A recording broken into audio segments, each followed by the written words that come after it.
Aimer la nature, ça prend dès le plus jeune âge. Et quand il s'agit d'aider la végétation à reconquérir la ville, la mission est noble, celle que s'est donnée un passionné qui souhaite redonner le goût de la terre aux citadins en plantant des arbres.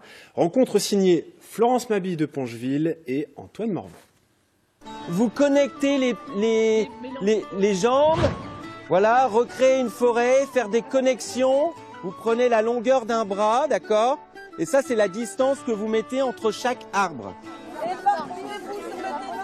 Voilà, la terre, c'est pas sale, hein. Matin pluvieux, matin heureux pour ces écoliers de Wascal, les mains dans la terre.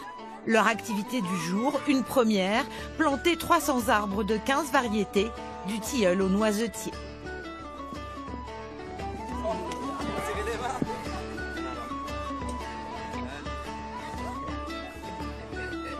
Les arbres, c'est important pour la nature.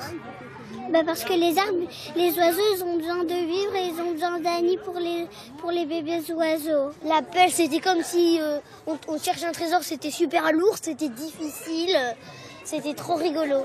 Par contre, la terre, c'est hyper important pour les arbres. Pour guider ces petits citadins dans cette terre inconnue, Mathieu Verspiren. Son ambition, créer des poumons verts dans des zones urbaines. Ce passionné de nature en est convaincu, la forêt est l'avenir de la ville.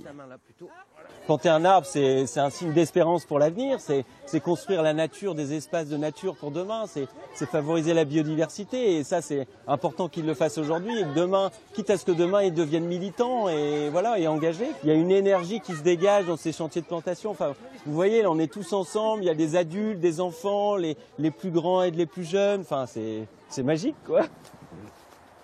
Nous voilà en forêt de Falampin. Ils sont vraiment malins, ces arbres. Pour écrire la forêt urbaine, il faut d'abord lire la forêt naturelle, observer l'équilibre entre les essences d'arbres, une méthode inspirée d'un immense botaniste japonais. Si on veut recréer de la biodiversité, c'est la chose à faire.